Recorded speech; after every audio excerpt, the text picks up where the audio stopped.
Olá pessoal, tudo bem com vocês? Espero que seja tudo em ordem por aí. Seja muito bem-vindo ao Clube dos Dividendos. Papo de hoje, eu sou Bruno Mazzoni. Papo de hoje no escritório mais ou menos novo aqui. Eu vou fazer um resumo macro, aquele bem entre aspas macro, bem simplório aqui, do Ibovespa, dólar para o mês de junho. E a gente vai contemplar commodities, curva de juros, gringa principalmente, e algumas narrativas que podem acontecer em junho, tá? Vou falar também sobre small caps, certo? Então passando para vocês as principais pautas do vídeo, pessoal. Eu vou começar a falar sobre DXY, que é o dólar contra as principais moedas do mundo, né? A valorização do dólar contra o euro, por exemplo, contra o ien japonês, contra o franco suíço. Vou comentar aqui sobre a libra esterlina. Vou comentar sobre o nosso dólar e DXY, como é que está essa disparidade. Curva de juros americana, ouro, tá? Minério de ferro, petróleo. E aí a gente vai entrar para o Ibovespa, com a ótica sempre, né, de eu tentar trazer para vocês como alocador de recursos de longo prazo, tá? Então não muito especulação, embora tenha alguns pontos específicos quem gosta de especular. E eu vou terminar com small caps, que é a joia da coroa, principalmente nesse último período aqui, junho, quem sabe até primeira quinzena de julho, tá? Eu vou tentar dar para vocês tempo e também preço ou intensidade de alta ou de baixa, a depender dos ativos.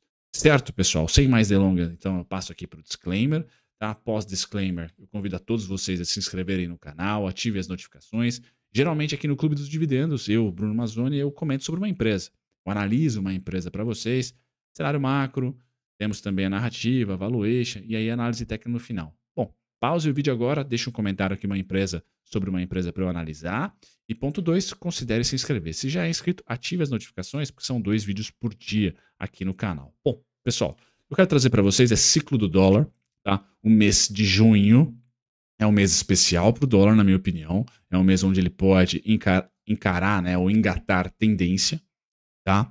O dólar que vem simetricamente aqui ganhando terreno ao longo de 2008 para frente, tá? Pós-subprime, mas dentro de um ciclo de alta tem as suas paradinhas. Tá? A parada atual, pessoal, é em torno de 13%. Tá? Uma parada bem simétrica, aquela que a gente fez aqui no último semestre, começando lá em outubro de 2022, parando a queda em fevereiro. Tá? E aí, março, abril e maio, estamos consolidados no dólar, paradinho aqui entre 100 mil e 104 mil. Pois bem, o que tem de importante em junho? Dados, pessoal, macroeconômicos, sempre. Todo dado macroeconômico é importante. Por quê? Nem a Faria Lima aqui no Brasil, tampouco o Wall Street na gringa, sabe muito bem em que estágio do ciclo nós estamos. Se é estagflação, se é recessão ou se é no lending, né? Continua o crescimento e vamos embora, porque essa inflação vai convergir para a meta daqui a alguns anos, mas o crescimento ultrapassa o problema inflação, tá? A narrativa atual, pessoal, que a gente entra em junho, é a narrativa que a economia americana está forte, que o dólar segura, tá? Por que segura? Porque o Fed não precisa cortar juros tão cedo, a economia está forte, tá? Então vamos manter os juros altos para combater a inflação. A inflação é o maior problema. Enquanto essa narrativa existir, pessoal, é dólar para cima. Tá? Como nós tivemos o primeiro TRI e boa parte do segundo TRI, a produção agrícola nossa, a reabertura da China, o dólar, se subisse, por exemplo, no primeiro e no segundo TRI, não seria um grande problema para a gente. Porém, do segundo para o terceiro TRI pessoal, problema. Porque acabou a safra da soja, agora tem a safrinha, se não me engano, do milho, né? A safra do milho, tá? Mas a gente não tem mais uma grande entrada de dólar, tá? Para o mundo emergente, de maneira geral, vindo de exportação agro, e o trade da China esvaziou. Tá? Então, o dólar subir no segundo trimestre, pessoal, é um bicho muito mais complexo do que se ele tivesse subido no primeiro tri. Tá? Então, isso vai impactar nosso câmbio, mesmo com taxa de juros alta. Tá? A gente tende a ter um dólar um pouquinho mais próximo de precificações ali, nosso dólar, né, da eleição, por exemplo, 5,20, tá? Em vez de 5,10, 5,10, entre 5,10 e 5,20 deve ser uma natureza do dólar. Caso payroll venha forte na sexta-feira, agora em junho, PMI forte, CPI, PPI, todas essas roupinhas de letrinhas dos dados americanos de inflação e de crescimento venham forte ou acima do esperado.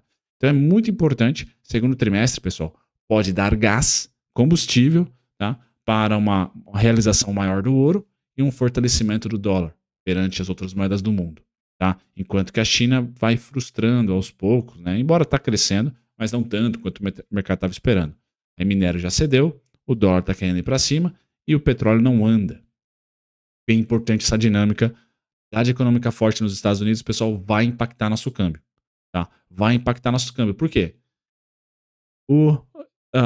IPCA veio mais fraco, GPM veio mais fraco aqui no Brasil. Ou seja, a pressão pro Roberto, ou melhor, né?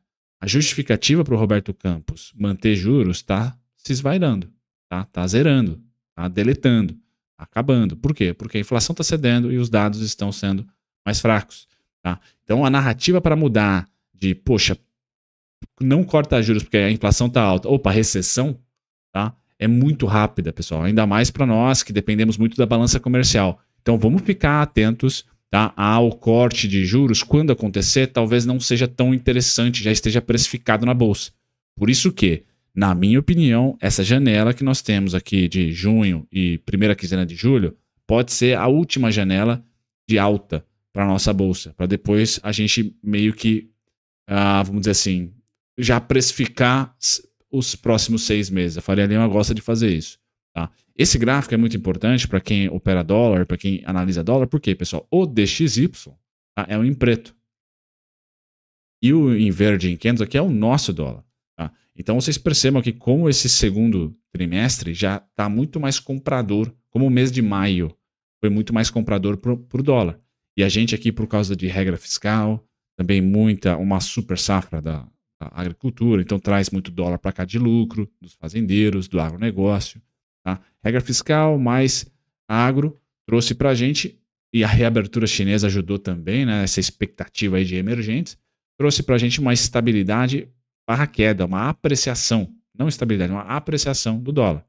Tá? Uma apreciação do dólar. Vejam que esse gráfico contempla 2023, por mais que as narrativas tenham sido diversas, pessoal, aonde um foi, o outro foi atrás. Tá? Qual o momento de descorrelação do dólar? Tá? Nós tivemos aqui um leve momento de descorrelação em março, tá? Um leve aqui onde o dólar mundo foi mais comprador e a gente se manteve aqui ainda comprador, só que menos. Tá? E agora? A partir daqui, ó, a partir do dia 15 de maio aproximadamente, a gente descorrelacionou. O dólar continuou subindo e a gente não. Tá? Então é muito importante. DXY quieto, a gente tende a subir. Dados americanos fortes, pessoal, DXY sobe. Tá? Aí a gente vai estar falando de um cenário para o DXY em 107 mil, 108 mil. Aí o nosso dólar tende a beijar os 5,20 de novo. Tá? Infelizmente, mas só para seguir ali a correção. Beleza? Quem acredita então na economia fraca americana, show. Tá? Quem que vai fechar essa boca de jacaré? Se você acredita que o payroll vai vir fraco, que a economia americana vai fraquejar, por exemplo, quem vai fechar essa boca de jacaré é o preto. DXY vai ceder e a gente vai continuar lateral. E vai voltar a correlação. Agora, se você acredita que junho é um mês, verão americano, etc., viagens, consumo, blá, blá, blá, blá, serviços, né, que é o que está puxando a economia americana, vão vir para cima, pessoal, a tendência é que o DXY, no mínimo, lateralize, tá? Ou suba. Então, ou lateral ou suba. Isso não creio que ele vai cair. E o nosso dólar siga a trajetória dele. Siga ele. A boca de jacaré vai vir pelo nosso lado. Certo, pessoal? Esse é o comentário que eu tenho que fazer para dólar. Essa semana aqui, sexta-feira, é a data mais importante. Pré-sexta-feira, payroll. Nós temos curva de juros cedendo. O yield de 10 anos cedendo tecnicamente, não por macro. Se um payroll vier forte, esse cara sobe. Mesma coisa para o dólar. Tá? O DXY, quando eu vou para o gráfico diário, ele também está cedendo hoje. Tá? Deixa eu dar um zoom para vocês aqui. Ambos, DXY e curva de juros americanas, tecnicamente estão em resistência, tá? Mas macro vale mais do que análise técnica. Então, resistência técnica aqui, bacana, segura um dia, um pregão, 2, 3, mas aí vem o dado. Printou, é acima, bum, explode. É abaixo, pessoal, aqui é o melhor dos mundos para os emergentes. A economia americana fraca, por incrível que pareça, em junho, minha opinião, vai ser bom. Tá? Vai ser bom para o Ibovespa, vai ser bom de maneira geral aqui para atrair dólares para o país. Bom, essa aposta também tem que ser feita no ouro. Mês de maio, pessoal, o ouro caiu. Tá? O mês de maio foi ruim pro ouro. Por quê? Porque o dólar subiu. Então você pode fazer sua aposta. DXY cai ou o nosso dólar sobe? Tá? É uma aposta. Fundamentada no quê? Economia americana. Tá forte ou não? Tá? Se você não quer operar DXY, contratos futuros de dólar aqui no Brasil, um contra o outro, etc., você pode operar ouro versus dólar, GLD versus dólar. Tranquilo. XAU, né? Você pode operar o XAU USD. XAUSD. Forex ali também. certo? Então há um trade, pessoal, potencial. É uma aposta. Você tem que olhar para um lado ou para o outro. Não tem meio termo ali, tá? Tá bem desenhadinho aqui, tá? Se vocês perguntarem a minha aposta, a economia americana esvazia um pouco, tá? Frustra. Se não frustrar, pessoal, vamos vender o ouro e o dólar vai subir, tá certo? Minério, pessoal. Esse cara aqui, a dinâmica é chinesa, totalmente nada, quase que nada a ver aqui com tudo que eu acabei de falar. Então, esse cara, nós tivemos abril queda, maio estabilização e eu considero que junho queda barra estabilização nessas regiões em amarelo, tá? Principalmente 85, tá? Dos 85,90 aos 113,40 aqui, 117,40 deve ser a estabilização do minério. Então, assim, creio que cada vez menos nesse ato do segundo trimestre, minério e Vale vão ter uma correlação muito certinha ali. Por quê? Vão lateralizar dados mistos da China, etc. Estímulo versus dados fracos. Vai ser essa narrativa. Acho que minério vai estabilizando a queda. Tá? Depois desse cenário de queda, esse seria o meu cenário para junho. Beleza? Petróleo, pessoal, esse tal é o mais difícil. Continuo comprador pela narrativa do verão americano, do verão europeu. Tá? Então, mais viagens, mais consumo, mais avião, né, mais carros. E aí, petróleo é mais usado, demanda tende a aumentar no verão. Tá? Essa é a minha expectativa para o petróleo. Continua altista, mas ele não se mexe. Tá? Ele não se mexe. Creio que a atividade econômica americana forte deve balançar esse cara para cima, não para baixo. Tá? Mesmo com o dólar subindo, a gente pode ter em junho DXY subindo e petróleo subindo também. Tá? Não falei da agenda de dividendos, pessoal. Então, nesse mês aqui de junho, temos uma agenda bacana que é do Banco do Brasil. Então, anotem aí. Banco do Brasil tem dividendos no dia 1 de junho. Eu gravo para vocês dia 30. Tá? Então, 1 de junho tem Banco do Brasil e depois Petrobras no dia 12 de junho. São os grandes destaques no começo. Tá? Petrobras e Banco do Brasil. Banco do Brasil dia 1 de junho, data corte. Petrobras dia 12. Então, anotem aí. O Banco do Brasil vai pagar 1,5%. Tá? E a Petrobras vai para casa aí dos 7%. 7,10% aí de dividend yield. Legal? Bons dividendos, atratividade então para a Petrobras até dia 12 de junho. Difícil vender Petrobras até dia 12 de junho por causa dos dividendos. Certo?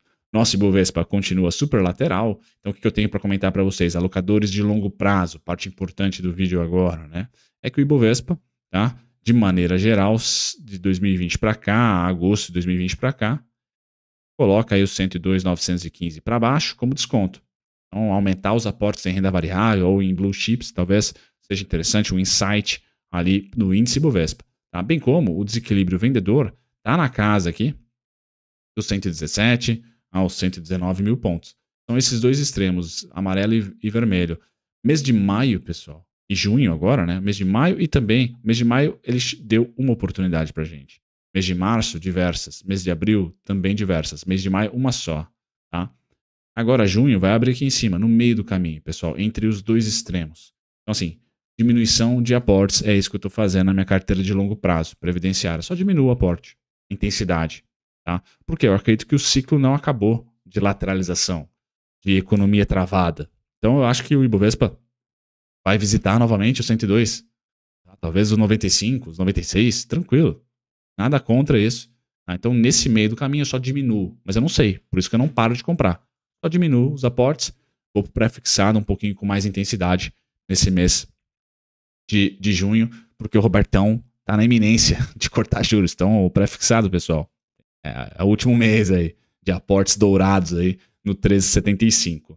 Tá certo? Na minha opinião, agosto corta, então não é o último mês, mas estamos próximos aí de 1 a 2 aportes em renda fixa aos 13,75. Então eu vou priorizar mais pré-fixado, menos minhas ações de longo prazo, mas vou continuar comprando tranquilamente.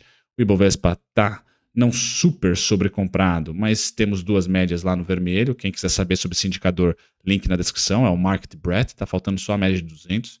Quando esse sinal acontecer, pessoal, foi ali o topo do Ibovespa, tá? Em 2021.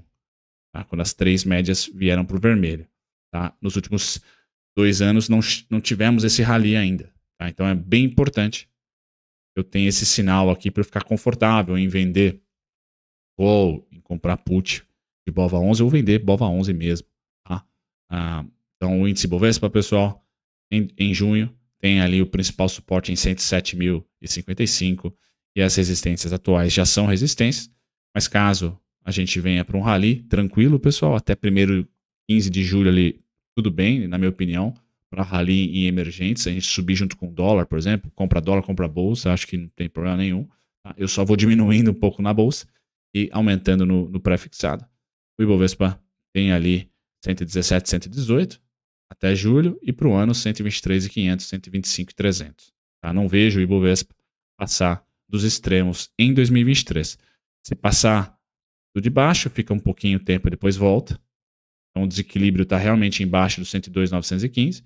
Aí para cima, o desequilíbrio eu coloquei aqui, uma faixa mais gordinha, né? Mas deixa de ser uma faixa entre os 118, 120 aos 125.300, tá? São os dois extremos do Ibov para esse ano de 2023. Quem pode voar, independente do Ibovespa, é small caps, pessoal, tá? Porque os juros finalmente tende a ter um ciclo de queda. O que vai jogar água no chope? Recessão. Se você acredita que o Brasil não tem recessão, só vamos cortar juros, manter a inflação ali malemar e sem recessão, pessoal, Trig 11 vai bater, a Small 11 vai bater o Ibov nesse meio de ano fácil, porque é a virada dele. Apanhou tanto nos últimos meses, tá? O Ibovespa ainda segurou por causa da Petrobras, segurou por causa da Vale. Agora Vale e Petrobras tendem a diminuir muito os ganhos, tá? Principalmente a Vale já diminuiu bastante, a Petrobras deve em algum momento também dar uma enxugada. E as small caps serão as grandes protagonistas e que vão bater o CDI, fácil. Mas small cap sobe 40% no mês. Certo, pessoal? Feito isso, grande abraço, um resumo macro, coisa diferente aqui do canal, mas às vezes eu posto para vocês. Um abração, até o próximo vídeo.